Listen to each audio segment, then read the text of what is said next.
এই যে ব্যাংকগুলোর পরে এখন আসলে নন ব্যাংকিং আর্থিক প্রতিষ্ঠানগুলোকেও আবার অবসায়নের কথা ভাবছে সরকার, এবং এই জন্য প্রশাসক নিয়োগ দেওয়া হয়েছে। কিন্তু এখানে আমরা ব্যাংকের ক্ষেত্রে এক ধরনের যেই সংশয় দেখেছিলাম, এইটার শেয়ার হোল্ডারদের কি অবস্থা হবে, এখানে যারা ইনভেস্টমেন্ট করেছে কি তারা টাকা আদৌ ফেরত পাবে কিনা, এক্ষেত্রেও আমরা একই জিনিস লক্ষ্য করছি, সরকার কিছুই ক্লিয়ার করেনি। আপনি কিভাবে দেখছেন? ধন্যবাদ আপনাকে। আসলে যে প্রশ্নটা আপনি করেছেন যে শেয়ার হোল্ডারদের কী হবে, আপনি যদি কোম্পানিগুলোর নেট অ্যাসেট ভ্যালুর দিকে তাকান, যেগুলোর কথা আপনি বলছেন, তাদের কিন্তু already net asset value negative, কোনোটা 200 টাকা, কোনোটা 150 টাকা। তো আলটিমেটলি যেটা হয় সেটা হচ্ছে শেষ পর্যন্ত শেয়ার হোল্ডাররা কিছুই পাওয়ার কথা না। কিন্তু এই জিনিসটা একটু বিশ্লেষণের প্রয়োজন আছে যে এই ঘটনাগুলো এই অবস্থা পর্যন্ত আসলো কীভাবে। সেটা হচ্ছে যে এই প্রতিষ্ঠানগুলো যখন দুর্বল হয়েছে তখন একদিনে দুর্বল হয়নি, এবং এই প্রতিষ্ঠানগুলো এটাকে বলে ইনসলভেন্ট ট্রেডিং, যেটা অস্ট্রেলিয়ায় এই আইনটা আছে, আপনি ইনসলভেন্ট ট্রেডিং প্রোটেকশন ল আছে, যে ডাইরেক্টররা কোম্পানি দেউলিয়া হয়ে যাওয়ার পরও সেই তথ্য গোপন করে কোম্পানিটাকে রান করেছেন। এখন বাংলাদেশে আইন নাই। এখন যেটা হয়েছে, সে দেউলিয়া অবস্থায়ও তারা কিন্তু আমানতকারীদের কাছ থেকে আমানত সংগ্রহ করেছেন, তথ্য গোপন রেখেছেন, এবং শেয়ার হোল্ডারও কিছু জানতে পারেননি। এই কাজগুলো যারা করেছেন, যে ডাইরেক্টররা করেছেন, আপনাকে তাদেরকে আইনের আওতায় আনতে হবে। তাদের পার্সোনাল যে নেটওয়ার্থ আছে সেটা কিন্তু তারা ইনকাম ট্যাক্স যে আছে আইটি 10B-তে তারা ডিক্লেয়ার করেছেন। সেই ডিক্লারেশনের বাইরেও তাদের এই লুটপাটের টাকাগুলো তারা হয় দেশে রেখেছেন অথবা বিদেশে পাচার করেছেন। যেটা করা উচিত সেটা হচ্ছে যে তাদের এই টাকাগুলো উদ্ধার করে এনে তারপরে সেই টাকা আমানতকারী এবং বিনিয়োগকারীদের লক্ষ্যে কাজে লাগানো উচিত। এখন এই টাকাগুলো উদ্ধার করতে গেলে সবচেয়ে প্রথমে আপনাকে যেটা ধরতে হবে, সবচেয়ে সহজ যেটা, সেটা হচ্ছে income tax act. Income tax অ্যাক্টে, বাংলাদেশের যে ইনকাম ট্যাক্স অ্যাক্ট আছে 2023, সেটার আওতায় কিন্তু সে যদি বাংলাদেশে অথবা দেশের বাইরে এই সম্পদ যেটা আনডিসক্লোজড, তার তো এটা ইনকাম ট্যাক্স রিটার্নে দেখানোর কথা না, কারণ সেটা কোথা থেকে ইনকাম করছে তার কোনো জবাবদিহি সে করতে পারবে না। সেই আনডিসক্লোজ ইনকাম কিন্তু পুরোপুরি জরিমানাযোগ্য, ফুল অ্যামাউন্ট। জি, আমার কাছে যেটা মনে হয় আসলে সেটা হচ্ছে, এটা আসলে কোনো একক ব্যক্তি, একক প্রতিষ্ঠান, কিছু গ্রুপ এটা করা সম্ভব নয়।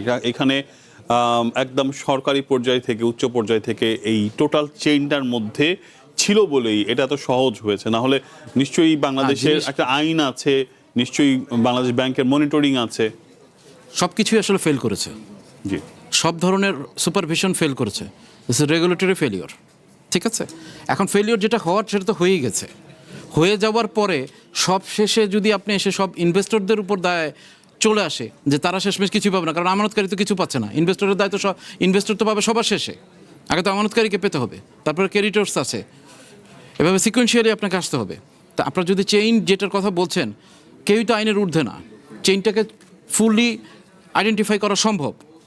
ঠিকমতো প্রপার অডিট হলে চেইনটাকে ফুলি, ওখানে বোর্ডের যারা ছিলেন, বোর্ডের বাইরে থেকে যারা ছিলেন, রেগুলেটরে যদি কেউ থেকে থাকেন, সবাইকে আইডেন্টিফাই করা সম্ভব। এবং সবারই কিন্তু আইডেন্টিফাই করে আপনি যদি ট্যাক্সের মাধ্যমে ধরেন, আপনি দেখেন যেখানে এই ধরনের ঘটনাগুলো ঘটে সেখানে কিন্তু বাংলাদেশে চলে যাচ্ছে দুদক, কিন্তু দুদকের আইন কিন্তু একটু দীর্ঘমেয়াদী। আপনাকে রেগুলেটরি এনফোর্সমেন্ট যেগুলো যারা রেগুলেটর আছে, সাথে যদি আপনি ট্যাক্সের মাধ্যমে আপনি হচ্ছেন, ট্যাক্স লয়ের মাধ্যমে আপনি দ্রুত এটাকে করতে পারেন, এবং ট্যাক্সে কিন্তু অথরিটি আছে, আপনার সাথে সাথে অটো ডেবিট করা যায়, আপনার সাথে সাথে অ্যাটাচমেন্টে নিয়ে নেওয়া যায়, এবং সেটা তারা সেল করার পর্যন্ত ক্ষমতা আছে দেশে এবং দেশের বাইরে। এবং শুধু তাই না, শুনলে অবাক হবেন যে যেই অ্যামাউন্টগুলো তারা ডিসক্লোজ করে নাই, এখানে যেমন ফুল আপনি পেনাল্টিটা করতে পারবেন, ব্যাংক থেকে অটো ডেবিট করে ফেলতে পারবেন। আপনি যেই দেশে এখন বর্তমানে অবস্থান করছে তারা, সেই দেশের ট্যাক্স অথরিটিকে যদি আপনি জানান, এইখানে সে তো ট্যাক্স ফাঁকি দিয়েছে, ওইখানে যে টাকাটা নিয়ে গেছে ওইটার ট্যাক্সও তো সে দেয় নাই, ওখানে ফুল কলাপস করবে।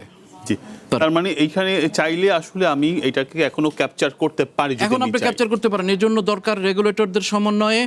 রেগুলেটর বাংলাদেশ ব্যাংক থাকতে পারে, BSCC, Bangladesh Bank, BSCC, NBR, Dudok সবাই মিলে আপনি যদি একটা টাস্ক ফোর্স গঠন করেন তাহলে এগুলো আদায় করা সম্ভব। আমি এবং যেটা- তাদের ঘুম হারাম করে দেওয়া আমি সম্ভব। যেটা ভাবছি সেটা হচ্ছে যেখানে ব্যাংক হচ্ছে সবচেয়ে বেশি সিকিউর, আমি বলতে চাচ্ছি আর্থিক প্রতিষ্ঠান থেকেও ব্যাংকগুলোকে সরকার ওইভাবেই একটা আইনের মাধ্যমে সিকিউর করেছে।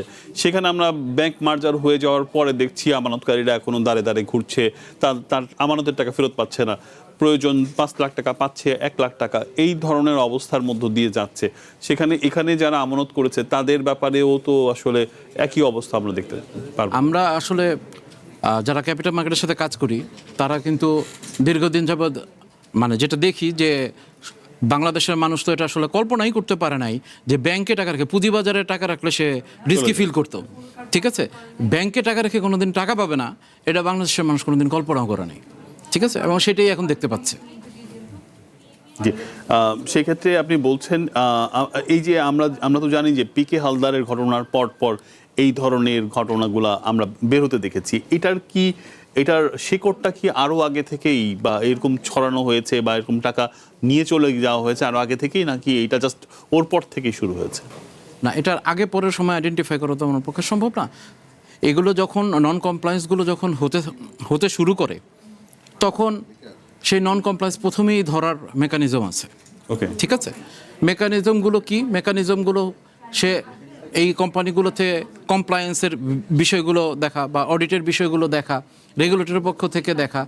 আপনি এখানে একটা কোম্পানিতে সে ডাইরেক্টরস লোন হিসেবেও টাকা নিয়ে চলে যেতে পারে। ঠিক আছে, এই জিনিসগুলো যদি প্রপারলি অডিটেড হতো বা আপনার প্রপারলি ট্যাক্স ফাইলগুলো ঠিকমতো চেক করা হতো যে এই টাকাগুলো কিভাবে চলে যাচ্ছে, তাহলে কিন্তু এই সমস্যা প্রথমেই আইডেন্টিফাই করা যেত।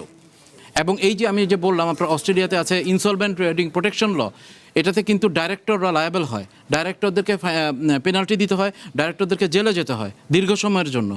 ঠিক আছে, আর বাংলাদেশে হয়েছে হলো ডাইরেক্টররা সব টাকা নিয়ে চলে গেছে এবং সেই কাজে আমানতকারী কোনো টাকা পাচ্ছে না, এখন এসে বিনিয়োগকারীও টাকা পাচ্ছে না। এবং আপনাকে করতে হবে যেটা, যারা টাকা নিয়ে চলে গেছে তাদের কাছ থেকে টাকা উদ্ধার করতে হবে। টাকা উদ্ধার করার মেকানিজম আছে এবং সেই মেকানিজম সবচেয়ে সহজ মেকানিজম যে ট্যাক্স এনফোর্সমেন্ট, সেইটাকে করে এটা উদ্ধার করতে হবে। এটা এখনো সম্ভব।